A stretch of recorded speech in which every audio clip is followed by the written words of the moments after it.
books or whatever. Yeah. We do whatever we want here. That's right. Of course.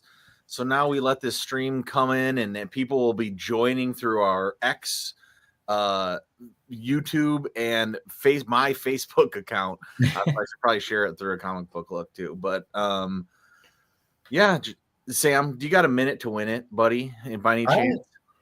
You know, man, I do. I think in our absence here, I like one of the things that I've kind of learned from our not doing comic book look is that I have all these crazy thoughts in my head about like the things I'm reading, and I'm like, I can't wait to tell somebody. And oh yeah, where the guy's at, right? Like, because I love telling people, like my partner, everybody around me, but they don't quite get it. They're not quite on the same level where it's like they know like the terminology and all the authors and all the artists, and say like, do you see this beautiful art? Isn't it just amazing? And they go like, yeah, that's pretty cool looking, I guess. And I'm like, oh, no, you don't understand. Like the cross hatch. Oh, never mind. like it's just really nice to be able to kind of like hardcore nerd out a little bit with people who like are right on that same level. Exactly, dude. I mean, come on, right? I mean, that's what it's all about, is hanging out with the boys. The real reason I've said this before is like because I just want to hang out with John, and now it's just because I just want to hang out with you, Sam, right? Yeah, that's right. I don't really care what else happens. Whoever watches, thank you so much for watching. But really, the fun of it is hanging out with the boys and talking comics. So I'm definitely let's get right into it, Sam, and let's talk about some comics. So have you been reading lately? Are you reading old stuff? Are you reading new stuff? What's been the buzz? What's happening? The answer is yes. I have read a lot of new. I've kept up pretty well on new stuff. I have committed kind of a mortal sin in nerddom. I will say this. I forgot to buy this week. I straight up forgot. But you know what? I had enough books to keep me going, and I'll be able to pick some stuff up. But I got some good stuff. I think the one I'll start with, since it's not as timely, and we can get into it maybe when John gets in there, is looks like John's joining. So John's joining. You know what we should do before you get into it? Let's do it. Let's play the intro, and then that'll give John a little time. So you know what they say. Let's hit it, kids. A Comic Book Look, your weekly TV show on comic book culture.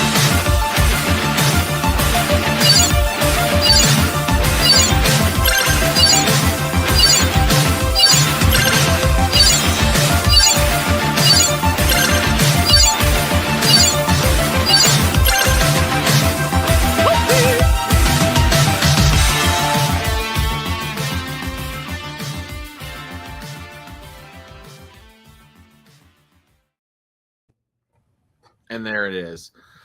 Well, folks, I gave you a little teaser and said John is joining us, but he looks like he's joining, but it says the devices are not connected. So you know what? I promise John is trying to join us. In the meantime, Sam, let's hit it, dog. Got that first comic you were about to bust out. So I'm still doing my graphic novel Read What You Want challenge. And I've hit what you call a progress killer book.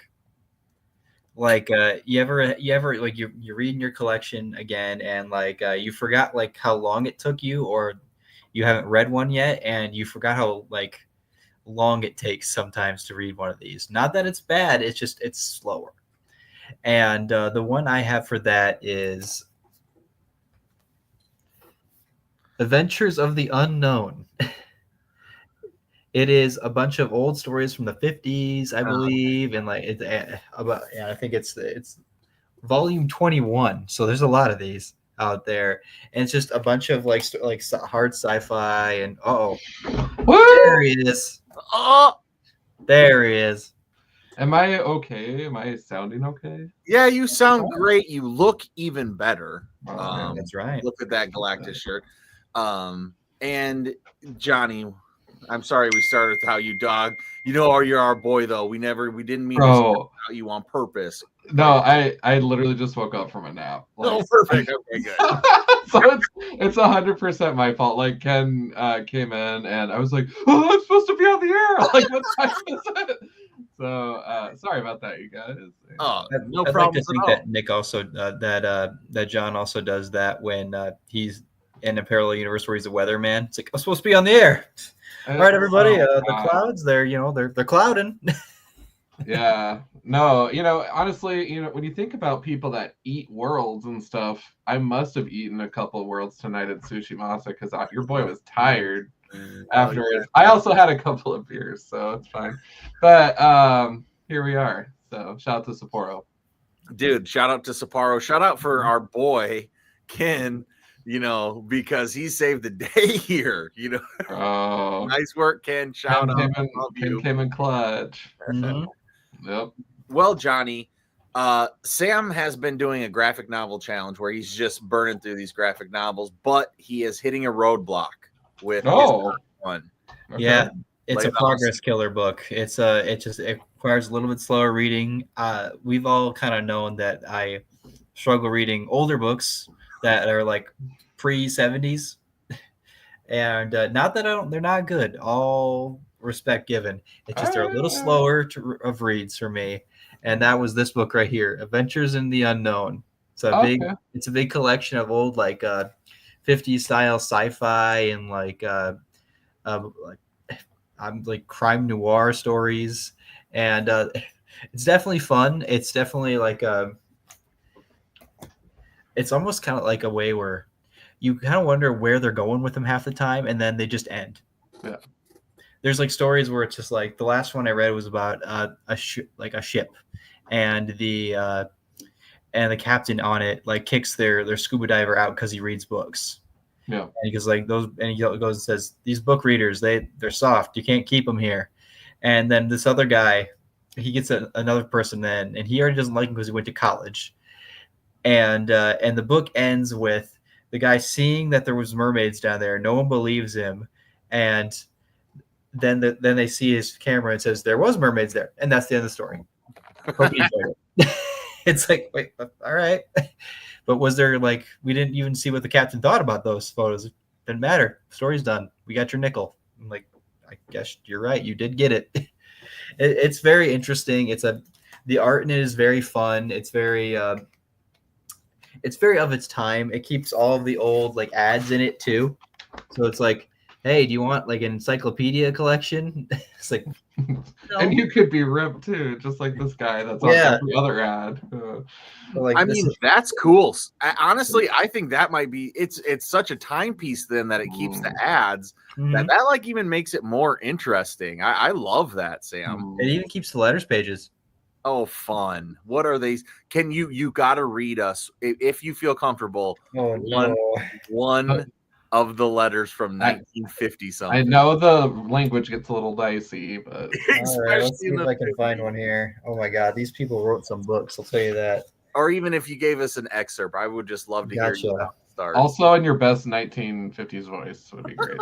Yeah. All right, dear editor, I'm sure that I represent the general opinion amongst fiction magazine readers in the Montreal area when I sincerely say that Adventures in the Unknown is the finest, most wholesome of its kind on the market. Yours is not one of the typical comics for kids only, but can be enjoyed by the whole family. I have been an admiring fan of yours for over 3 years, and although you have had your share of poor stories, wow, they're throwing some shade in there. He calls them out for having poor stories. The large majority of them have been excellent. In issue number 140 and 114, oof, I must say that you have hit the jackpot again with the Delinquent of Outer Space. Shane O'Shea is a congratulatory and Ogden Whitney. We don't need anymore, Sam. That we it's a lot. It's legit. That person must have just pushed tea into the Boston Harbor or something. I don't know why it's British, but I'm here for it. I don't know. Who knows? But yeah, it's kind of a time capsule read. It's very fun, but it's a little slower. You gotta even though these stories are maybe 6 pages at most, you're like, bro, all right, I think I'm good. I'll come back to that one. Entertaining, but you gotta pace yourself. Oh, I love it, Sam. Mm-hmm. Well, Oh, go ahead. Sam, where did this come from? Like, what publisher? This journeys into the. These wonderful. Great question, John, because I haven't heard of it. But a lot of those 50s comics, like you didn't. Are they timely? Is it Charlton Comics, Timely Comics? It's got the comics code. I'll tell you that. So it's after 55. Dr. Wortham, you jerk. I can't wait. I need that book. I want to read that. I can't wait to like read that man's insanity. Let's find out here. I think it's. I'm just gonna go out on a limb and say it's EC, and if I'm wrong, someone can fact check me. Cool. Yeah. That's awesome. I'm pretty sure like it might be that, or it might be I think it might be DC's kind of like more suspenseful stories what they did back then. Yeah. No, that's cool. Yeah, that it's really fun to see the inside of that, and I'm glad that you had a chance to experience kind of what is holding up Comics by Night from taking off as quickly as I envisioned it. Because reading those is sometimes a lot to process. However, I've also had some where I'm like, this is so freaking awesome. So I think it depends on how much wine I have. It's definitely an enjoyable time period to read from. I'm glad that you're checking it out though, dude. Because it is worthwhile in my opinion. I think every comic book reader should get to experience the roots a little bit and check it out from spine to spine or from cover to cover. Yeah. Mm-hmm. Yeah. If it means anything to you, Tom, I enjoy this by far more than the Hawkman stories I also read from the 60s. This is a lot more fun. Good. Yeah, that's cool. For sure. But yeah, that stuff is hard. They just wrote differently, and it was a different time, and it was a different audience as well. And also, we're used to tons of different tropes and things that have been learned throughout time, throughout the 50s, 60s, and 70s, 80s, 90s on sequential art, so that when we read modern comics, they're built on all the foundation of all of these. So, it's always fun to read, but it's completely understandable that it's a little harder to get through. Since you're talking comics, I'd love to talk about a comic recently that's been coming out this series. I was a fashion school serial killer. I don't know if you've picked up. I've heard of this. Any of these, but this is by the same person who did like Plastic and Vinyl. These kind of weird ones. But anyway, if you look at this cover, those are all eyeballs. And so we're kind of getting into twisted territory. It's very fun, though. It does the thing that it's like this modern thing that horror comics are doing, where it just looks like a nice, fun, romantic, bright light tale. You know what I mean? Like, that is the fun part about it, is like, if you just open up this slide, you're like, oh, what is this? Is this a kid book, or a teen book? Is this a romance book? What is this? And that's how the whole entire kind of vibe and art gives you that kind of feeling, so that when it gets crazy into serial killer, and she's literally our main character wants to murder everybody around her. She's constantly having murderous impulses, and then the person that's super nice to her, she just hates at first, and then somehow is super bubbly, super positive, and she grows on her. And then so if anybody treats that person wrong, then that's who she's going to murder.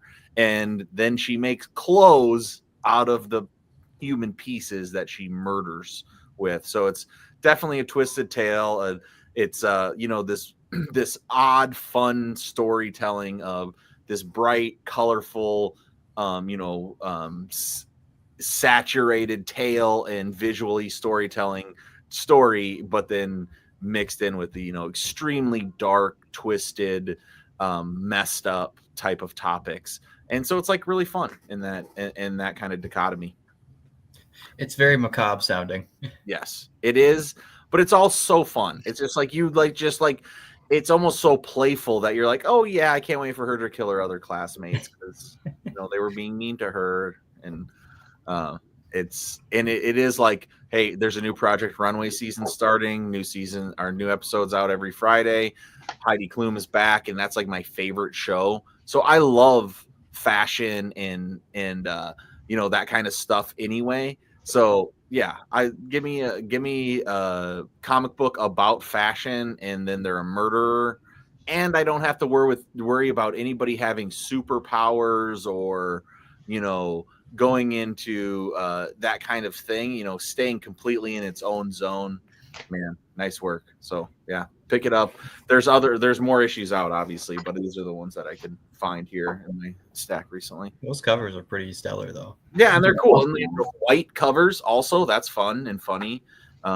It just, yeah, it's different than what you would think for a horror book. And that's what is happening. I don't know if that you know, the ice cream man, or you know, the ice cream man like has spread throughout all of these other influences, and then now we get these other kind of people that are doing these bright horrors.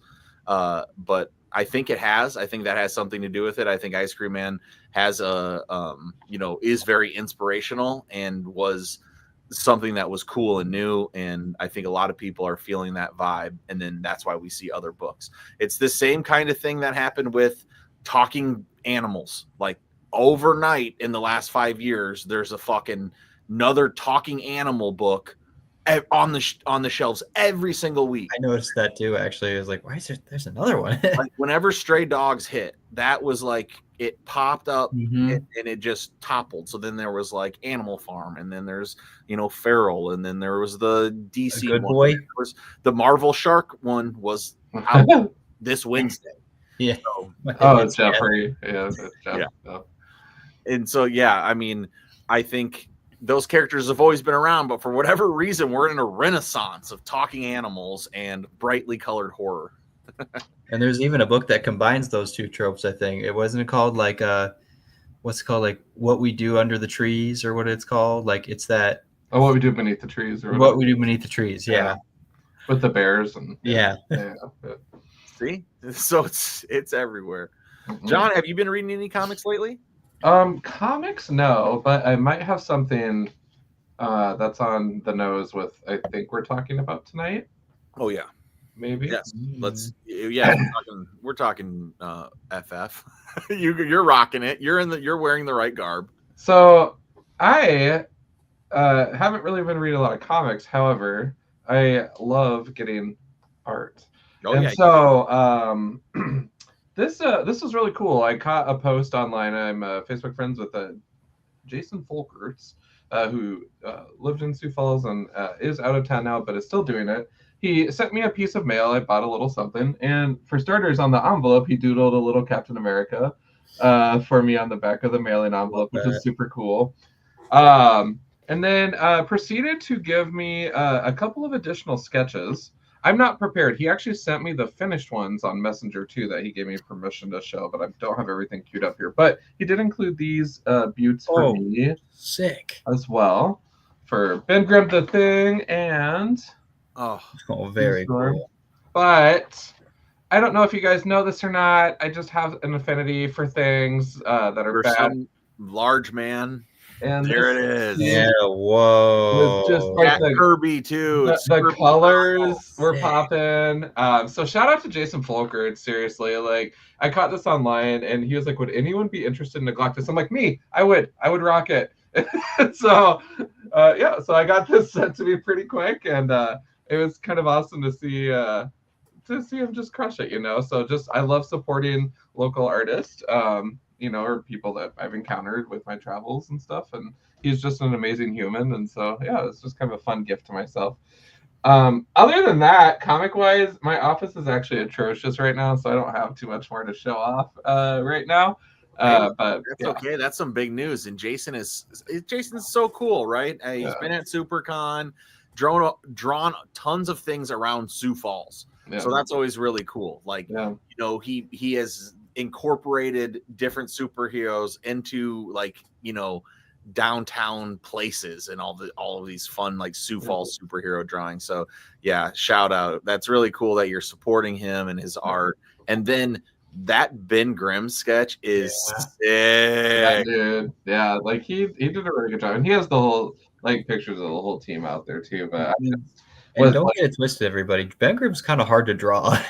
Yeah. Like, he's not an easy character to draw. Exactly. The amount of intricate like details you got to do in every rock, like, and if you can draw a really good like Ben Grimm the Thing, you're a very good artist. That's right. And segueing into the movie, he's got a real nice beard in that movie. He does. He's got a real nice beard. When you think he's shaving, you don't know, and then he busts out the beard in the second half. You're like, God damn, yeah, hell yeah, we got a hunk on our hands. Love it. So anyway, what, Sam? I know you have other comic book stuff, and I know you could talk for a million years about comics, but give us at least one more comic that you wanted to talk about, if you have any. Yeah, sure. Before we get into of course. I think the one that I'm going to show now is every once in a while I feel like I've like, I'm not reading enough indie, man. I've like I get into my I get so far deep into DC and Marvel sometimes, like, come on, you got to pull out a little bit and come read some indie stuff, because that stuff's just as good, if not better sometimes. And I found one that was right up my alley. That was Be Not Afraid. Ooh. 1 and 2 so far.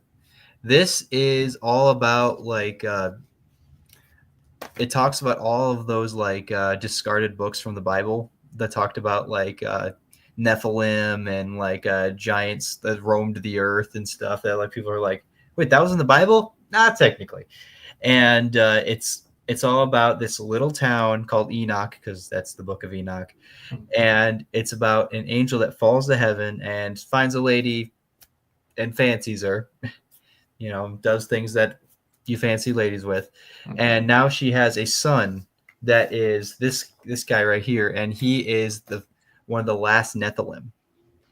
And his existence in this town, it's like Stephen King-esque, where like everything gets so dour. It's Derry-esque, where it's just like everybody's depressed, nothing can grow, nothing can leave, and everything is just like very like morose. And it's kind of like a shanty town-esque styling. And the woman who had the kid, she's trapped with him. He goes like, "Are we setting up for dinner, ma'am?"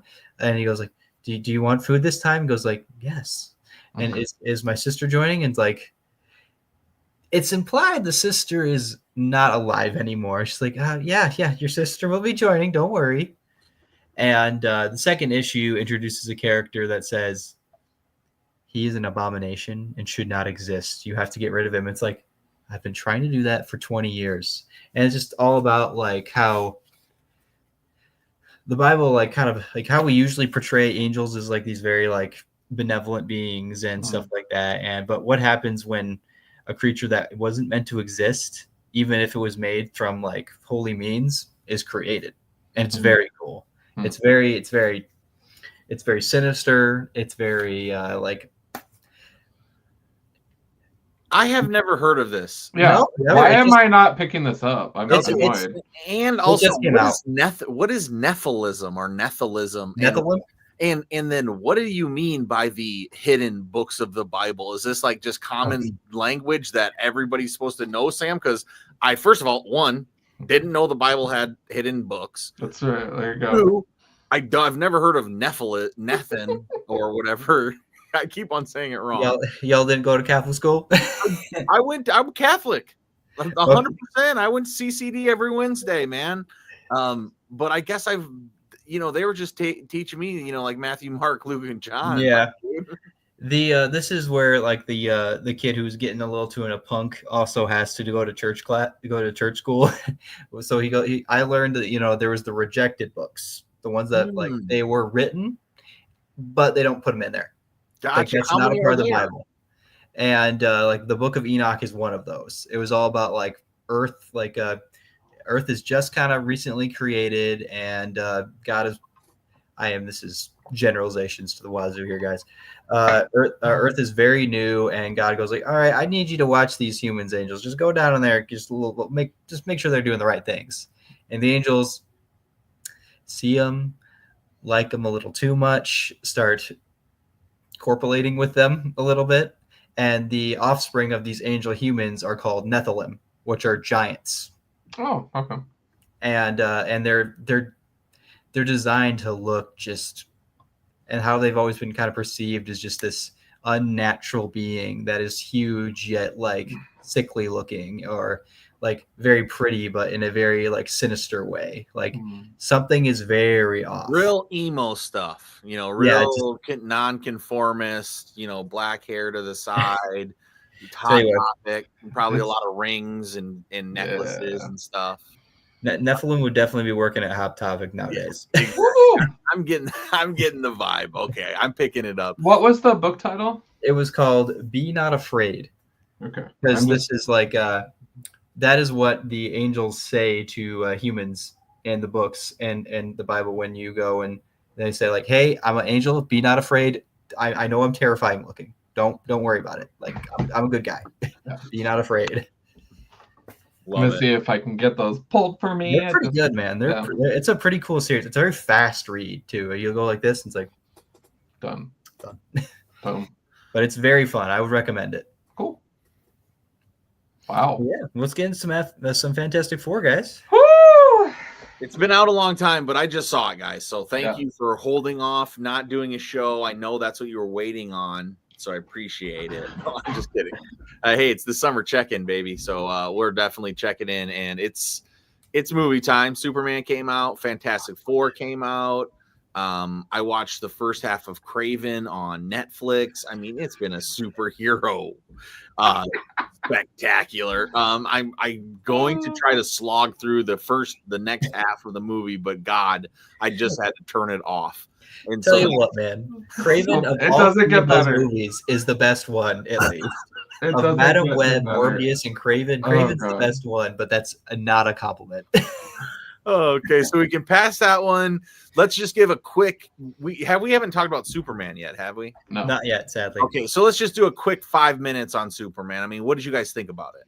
Oh, I've seen it twice already, man. It's so good. I loved it so much. John? So I actually surprisingly really liked it. I am not a DC boyo at all, as you guys know, huge Marvel zombie here.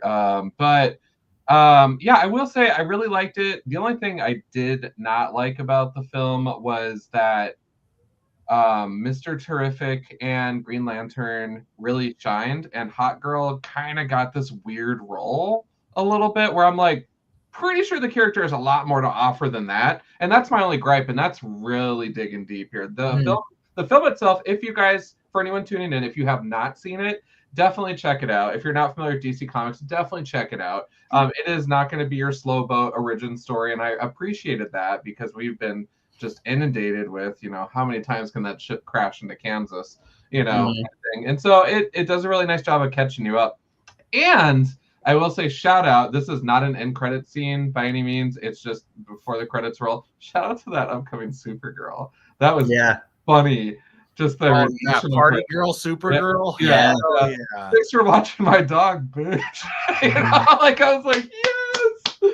So it's a lot of fun. I can't wait for that Supergirl movie. Something I never thought I was gonna say. To be honest with you. No, I thought, and I agree, John. Like you can find little things that are not great with it, but it's just a great movie. It's just a fun, good, super sci-fi. Yeah. They're not trying to joke around, or they're not trying to make it like a serious type. This is the real world. I mean, the scene where they're all fighting the big, fluorescent blurb in the background while they're having the, very serious conversation with Clark and Lois. Yeah. That's just such a perfect kind of sci-fi, almost Star Trekian thing that I loved. Yeah. And I just really thought that's what made this movie cool was, that kind of thing. And very, very Guardians of the Galaxy too. Exactly. That's in that same thing. It's this, it's harkens back to 50s sci-fi that Sam's reading. That this is all kind of around. It's really, golden agey, comic-y, maybe silver agey. Maybe I don't know enough about golden and silver age to know which one it is, but it's it harkens back to those type of stories. And instead of doing Superman super, super serious, you do it, where he's very emotional and he's, has super highs and lows and, You know, what's the Metamorpho or whatever? Like, I never thought you could show him on screen. Yeah. Like, I didn't think that would be like a possibility. They do a good job of it. Yeah. So I think, A+ on Superman. It was so much fun, guys. I probably will see it. I'm going to see it at least one more time. It was the movie of the year for me personally. Yes. And just getting a Fantastic Four after that too would be like, okay, so we're gonna get the pinnacle of DC. Like the DC didn't start with Superman, but like it started with Superman, and Marvel didn't start with Fantastic Four, but Marvel as we know it did with the Fantastic Four. So we got like the main two pinnacles of like DC and Marvel Comics as we know it got movies at the same year. And you know what? They both thought, we really don't need to tell you the origin. Let's just get into it, man. Yeah. And it was a lot of fun. Yeah. It was a lot of fun. Do you think, now switching into Fantastic Four, do you think that Superman's star made Fantastic Four's star less bright? Yes. No. Come on, Sam. Quit tonight. John, you gotta know it's me though. I'll always be DC first. But come on, crybaby multi-billionaire versus a world-eating entity. Are you kidding me right now? It was cool. I had a great time. I'm know. gonna like one thing. I'm gonna go back to Superman more times than not. I still had a great time with Fantastic Four. Yeah. I'm gonna see it again still. Yeah, I'm scrappy when it comes to this. Sorry. I think the thing is that Superman came first, and that's what's gonna be in people's heads more so. Like then Fantastic Four, but after with that end credit scene, which we may or may not talk about, I think people will start thinking about that Fantastic Four movie a whole lot more. Don't you worry. Yeah. The only thing is that the reason that I would even ask that is just because I think everybody thought Superman was going to be more of a dud than it was. Yeah. And I think what it did is it Mr. Terrific is the standout. At least for me, like that is the best part of that movie. Yeah. The standout performance, standout character. I could watch I want to just watch more things with him. Yeah. That jacket in real life. I love when they draw it. I've always loved when they draw the leather jacket. But with the leather jacket with Fair Play, it looks so good in real life. I just think it's like the most realistic type of superhero costume that like makes logical sense. So I just thought that was so good. Now, the thing having DC have a hit, it's like the first time that's happened in a long time. So that's the only reason I think it just took some of the thunder that Fantastic Four should deserve, because look, Fantastic Four is a good movie. I think that Fantastic Four has a truly breakout performance in Johnny Storm, and I think we're looking back at Stranger Things. This dude is going to be what came out of Stranger Things, and he'll be a star for a long time. And he was so charismatic on screen. When he's talking, it's like he's so much more fun than all of the other characters. And it just was such a refreshing, fresh take to see this actor come up on the rise, get a chance on the biggest stage, the Marvel movie, and then just knock it out of the park. And I was really excited for that. I thought, Johnny Storm was so good. Ben Grimm, absolutely great character, great voice.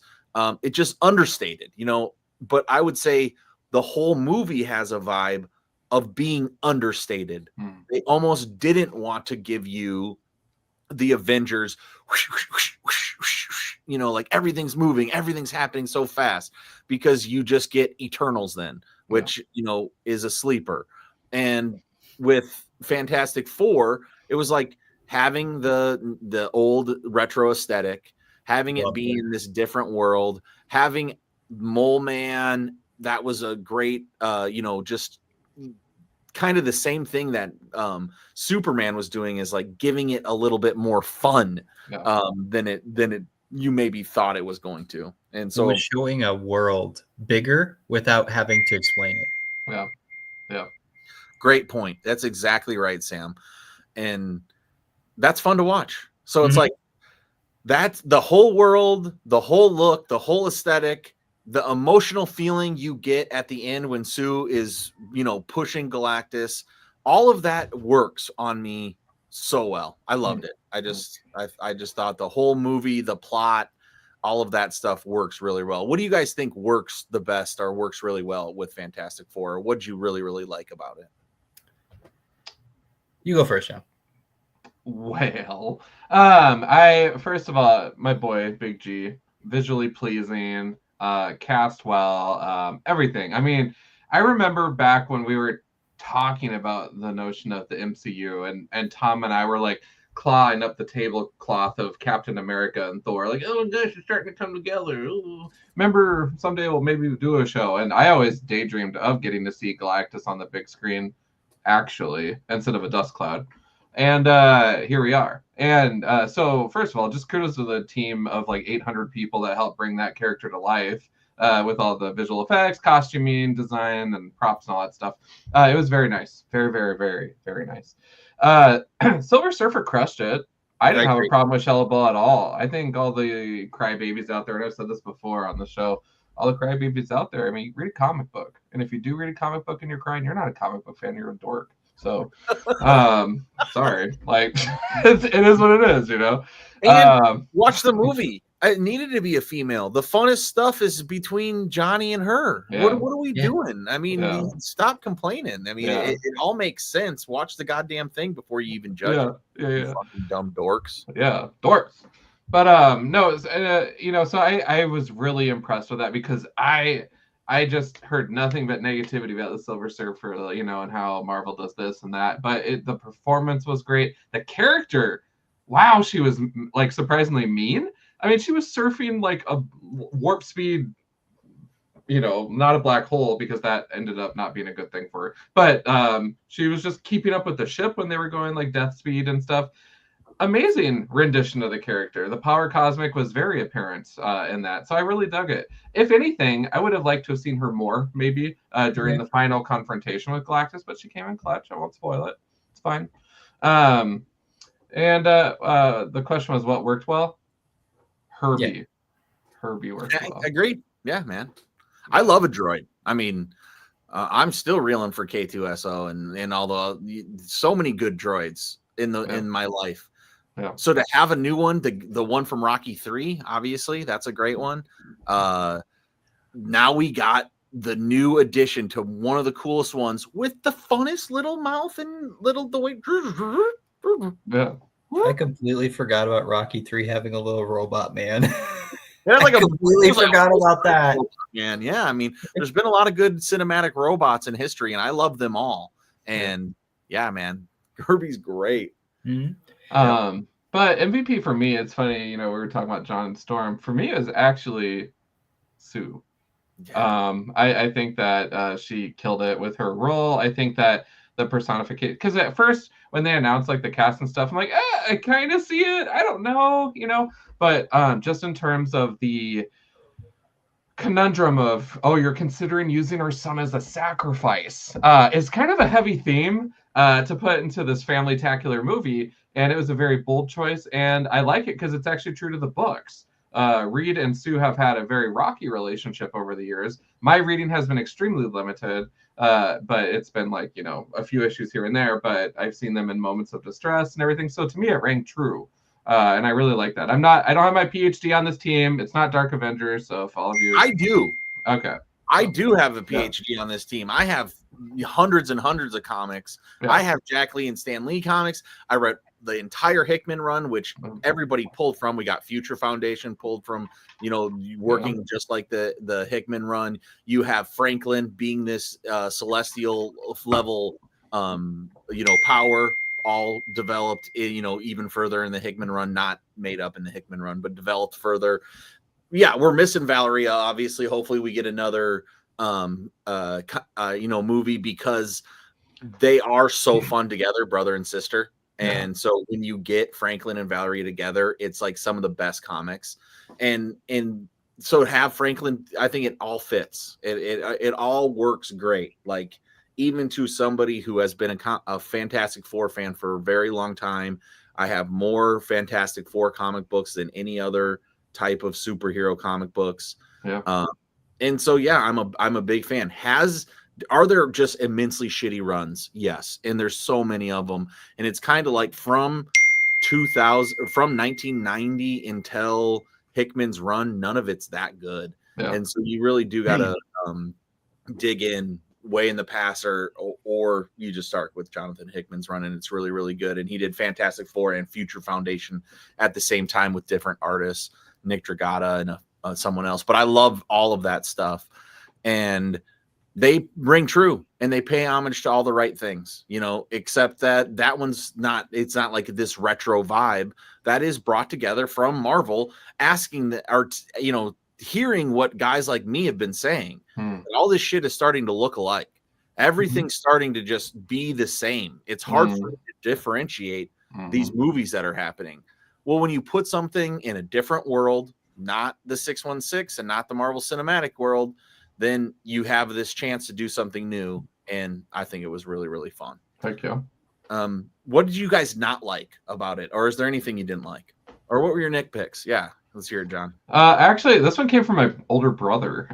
So we were talking about it, and he was like, I don't have a lot of things to lift up, but one thing that I noticed was the city had this cool retro Jetsony vibe to it, the cool buildings and stuff like that. But you'll notice that lasted for the first maybe 30 to 45 minutes. And during the Galactus stuff, when he was walking through the city, it was literally a normal city. Yeah, just New York. They literally got rid of all the floating buildings, I think, and stuff, unless maybe it was in like the way background. I could be wrong on that. And I was so entranced with Galactus that he could have been like, I don't know, in Tokyo, and I would have been happy. You know, like this is so cool. So for me, I was too busy fangirling. But my brother pointed that out, and I was like, oh yeah, you might be right. Like, I don't know. I noticed that, yeah. So I kind of want to go re-see it now because I love the movie popcorn and go investigate. Yeah, because, you know, in the comics, they are from you know, New York, grew up on Yancey Street. They mention it a few different times in the movie.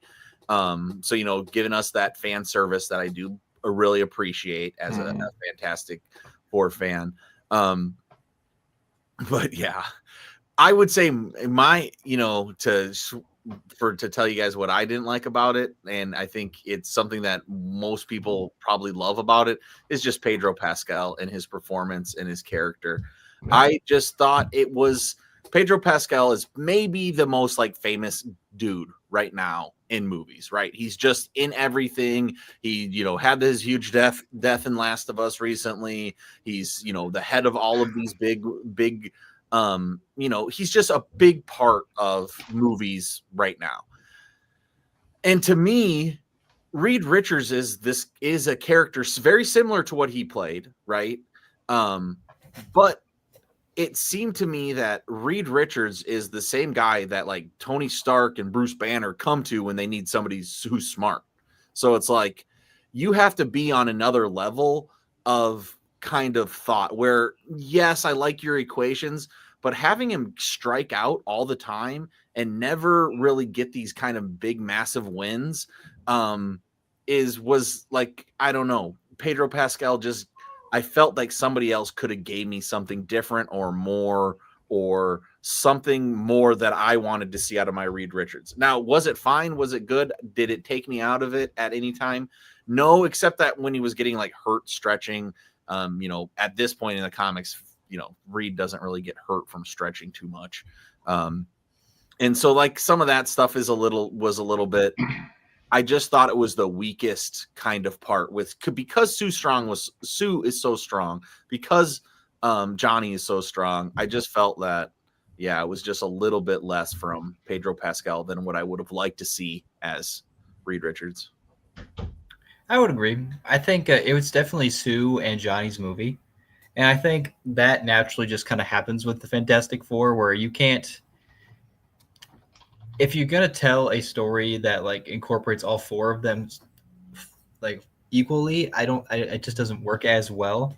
It has to kind of like focus on one, and everybody backs them up more, one or two of them.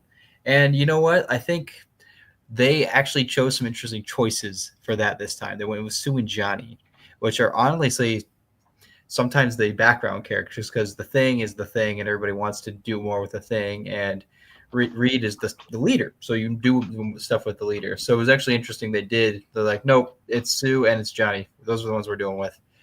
I enjoyed that, and I agree. Like hiring Pedro, I don't hate it. I from what I was told, apparently he was going to do like this transatlantic accent for the movie to be a little bit more like fit the theme more. But they're like, nah, don't do that. They told him not to. So maybe his performance would have been a little bit more with that. But I think, like, unfortunately, he is a victim of like just be smart and be kind of neurotic, and occasionally you'll stretch. And occasional is a loose term there. Yeah, let's just unpack that, because the dude's in his fucking laboratory. Mm-hmm. Look, dude, when he's in his laboratory working, he's just always stretched out all the time because he's working on a billion different things. That's how he does it. And in this one, it's like every once in a while he'll be like, no, I'm back to being exactly the normal. That's how I am. That's how I am all the time. Mm-hmm. You'll barely see me stretch. Nope, I only have to stretch if I need to run and jump. And it just like, look, Reed Richards' superpower is one of the coolest fucking superpowers around. I mean, I just thought it was so underutilized, and I get it. I'm the first one to complain about too much CGI. So if the whole thing had to just be CGI, which it would have been, to have him be stretching all the time, I get it, but I don't know. I would have liked to have more stretching from Stretch. The 2005 movie did a little bit better with that, where they like, it doesn't even have to be like he's fighting. Sometimes it could just be a funny moment where he's grabbing some toilet paper because he's in the bathroom, like, oh, hang on. All right. Totally. And if there's anything I could say, it's like they did kind of knock Galactus out a little easy. I will say, I would like that, like. But I don't know if they did, because he's not knocked out. That's the best part about this thing. It's definitely a Reed Richards thing, which is good, which is like, well, we know we can't defeat Galactus. So what's your other option then? You know? True. And so they know they can't defeat Galactus, and they didn't defeat Galactus. He's not defeated in any fucking way. Oh, he's coming back. Celestial being. He's coming back. To be just fine. And so, you know, he's going to be really pissed at his Herald because of what she did at the very end. But the fact of the matter is, this is Galactus. He's 100% fine. He's going to be stronger and more pissed than ever. And he can make his way back. And all they did was just buy time. That's what they did. Yeah. And so to me, it's like, yes, I agree. It seemed, very convenient that the Silver Surfer decided to, destroy the one next to their tower last, after she already destroyed every single, one in the entire world. But who cares? It's a movie. I want that sucker in New York City still. So it works out fine. But the thing that checks it off and being okay for me is that, hey, Galactus is not out. You kind of got a little punch on Galactus, and you gave him a little speed bump. That's it. And that, and honestly, for Galactus, that's about all you can really ask for. It's not like this is, even when they got his eyes for a little bit, I was like, oh, goddamn, yeah, that's probably the only thing you can do is get him to not look for 10 seconds, because what else can you do to this kind of guy? And then in the comics also, Sue Storm is it is way stronger than all of the rest. Her powers are insanely stronger than all of the rest. And that's why Franklin is so powerful and all of this stuff. So it was also cool to see her be able to do, utilize some of that and then, kill herself and rise up. It was awesome. I'll give you. Yeah, I could see that. I think, what do you do when you're fighting God, right? I suppose, maybe it threw me through a loop And I was just like, huh, that's how we're doing it? Okay. All right. For sure, because it is quick too. You're kind of like, oh, he's in. Oh, he's coming out. No, he's actually in. Yeah, no, it actually the plan worked. Johnny Part of me did kind of hope they were going to do the thing they did in the original Stan Lee comic, where I'm like, I got the ultimate nullifier, and if you don't get out of here, I'm going to launch this thing, and we're all dead. So you just get on out of here, Galactus. And he was like, I'll move along. I'm out. I kind of wish that, but that I knew that wasn't going to happen. They should have called something the ultimate nullifier, though. That would have been so fun. That'd be cool. But overall, it's a very fun film. I think, it'd be a great movie for if you're just doing something in the background and you like having something on the TV while it's muted. That'd be a great, really colorful movie to be thrown in the background. Yeah, there you go. Beer ratings, boys. What do you got? Hang on. Oh. Yeah, from my side, I'd probably give it a strong 5 out of 6 for sure. I thought it was kind of the movie I didn't know I needed this summer. It was really upbeat, which was really refreshing. That family angle was nice, and maybe I'm just getting older now, but I really appreciated that. So yeah, I'd say a strong 5 out of 6. I'll give it a. Can I do 0.5 ratings? Of course, you can have drink beer way down. 3.5 out of 5. Okay. I'll give it that. Out of 5. You only have 5 beers. This is out of 6, dude. This is out of 6. Oh my! All right. Well, then we'll do 4 out of 6. What is this guy's first day? Apparently so. 4 out of 6. Oh, now he hasn't even half drank. Okay, got you. It went up. 4 out of 6 spotted cows. Yes. Oh, okay. Wisconsin appreciates that. And so I'm going to go with. Yeah, probably. I think I'll split the difference. I'll go 4.5 because I think it was really, really good. Just some little things that were not. But hey, you guys are at least John. He's heard me go hard on Marvel movies and how much they sucked and how much I'm over them and I don't want to hear about them anymore. And guess what? I liked it. So it's like even when they open it up and it's the different style Marvel, it's not your normal Marvel cinematic. It just sets up a vibe for a different feeling. And I think that's what they need to do because they had James Gunn who did that with Guardians of the Galaxy. And they had, Happy who did it with Iron Man.